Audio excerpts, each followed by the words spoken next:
Hi, I'm so happy you've joined me for another video looking at reading a book with me. So let's get to it. The Tale of Ginger and Pickles.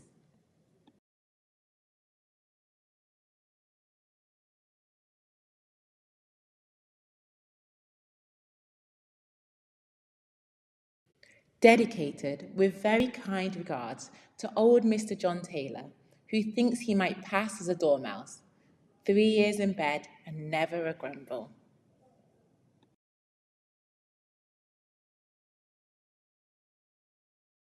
The Tale of Ginger and Pickles by Beatrix Potter. This is book number 15 in the series. Once upon a time, there was a village shop. The name over the window was Ginger and Pickles. It was a little small shop, just the right size for dolls. Lucinda and Jane Doll cook always brought their groceries at Ginger and Pickles. The counter inside was a convenient height for rabbits.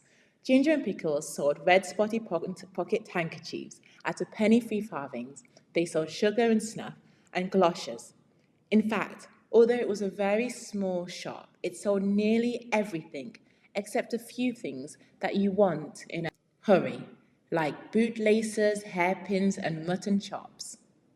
Ginger and Pickles were the people who kept the shop. Ginger was a yellow tomcat, and Pickles was a terrier. The rabbits were always a little bit afraid of Pickles. The shop was also patronized by mice, only the mice were rather afraid of Ginger. Ginger usually requested Pickles to serve them because he said it made his mouth water. I cannot bear, said he, to see them going out at the door carrying their little parcels. A patron, or to patronize a shop, means to be a regular customer.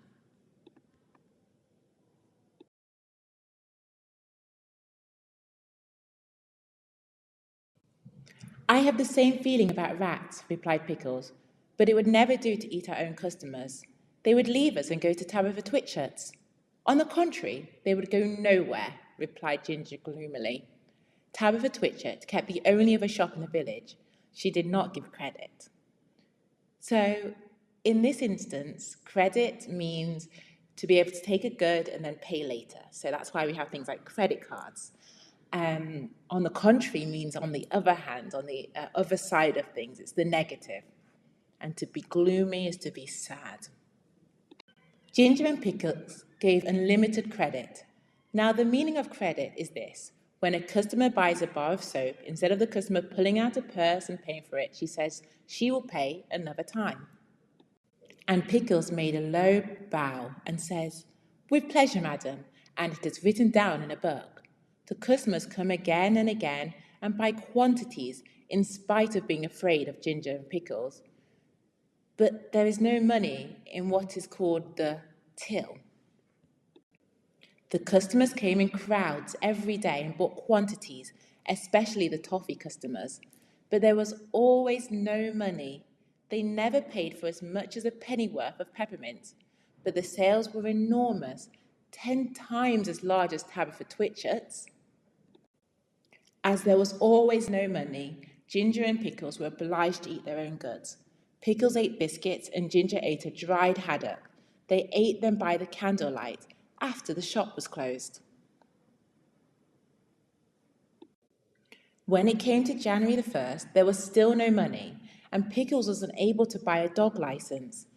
It is very unpleasant. I'm afraid of the police, said Pickles.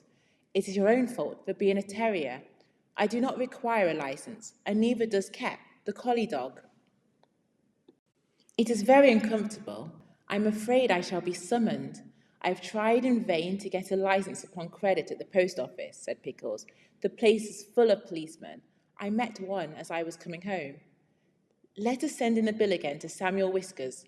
Ginger, he owes 22.9 for bacon. I do not believe that he intends to pay at all, replied Ginger.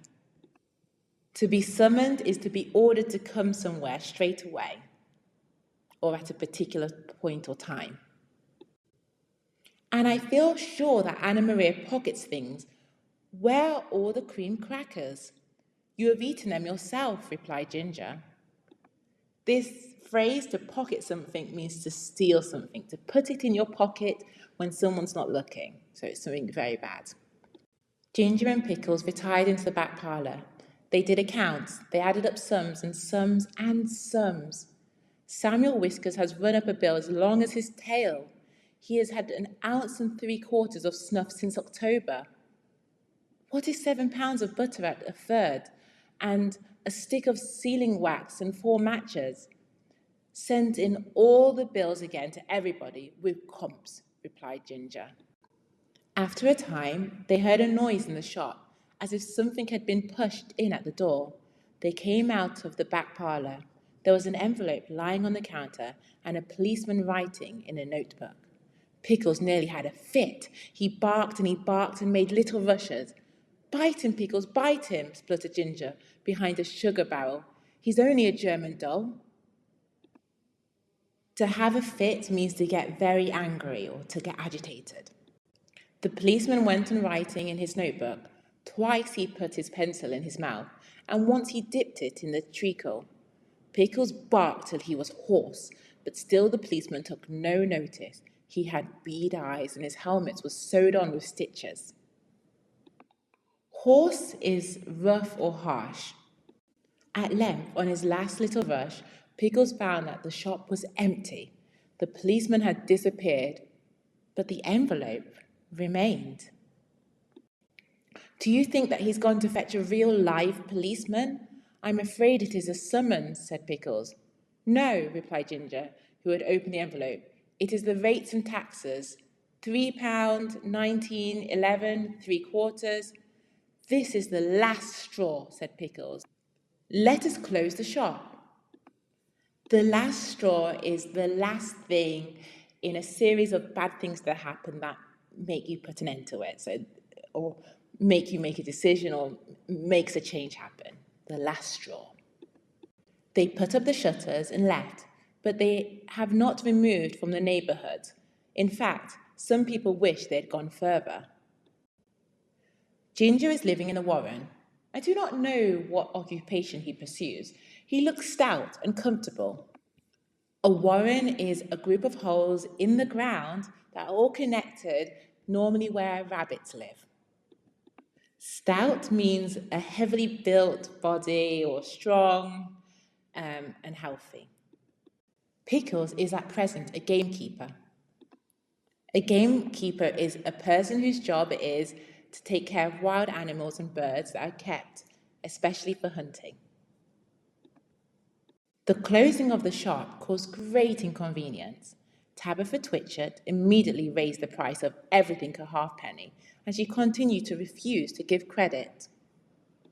Of course, there are the tradesmen's carts, the butcher, the fishman, and Timothy Baker. But a person cannot live on seed wigs and sponge cake and butter buns, not even when the sponge cake is as good as Timothy's. After a time, Mr. John Dormouse and his daughter began to sell peppermints and candles, but they did not keep self-fitting sixes, and it takes 5 mice to carry 1 7-inch candle. Besides, the candles which they sell behave very strangely in warm weather. And Miss Dormouse refused to take back the ends when they were brought back to her with complaints. And when Mr. John Dormouse was complained to, he stayed in bed and would say nothing but very snug, which is not the way to carry on a retail business.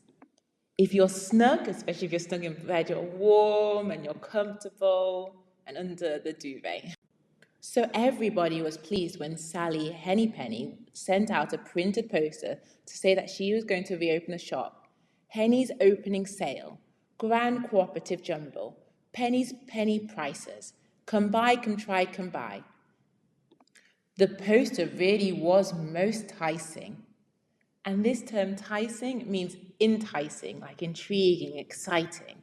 It's just a way said in slang, enticing, rather than enticing. There was a rush upon the opening day. The shop was crammed with customers, and there were crowds of mice upon the biscuit canisters.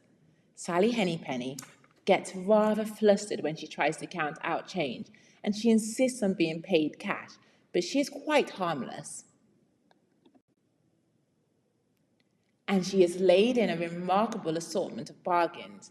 There is something to please everybody. A bargain is a discount, like a very good price. The end. Thank you so much for listening to this book with me, and I'm so excited to see you for the next one. Bye.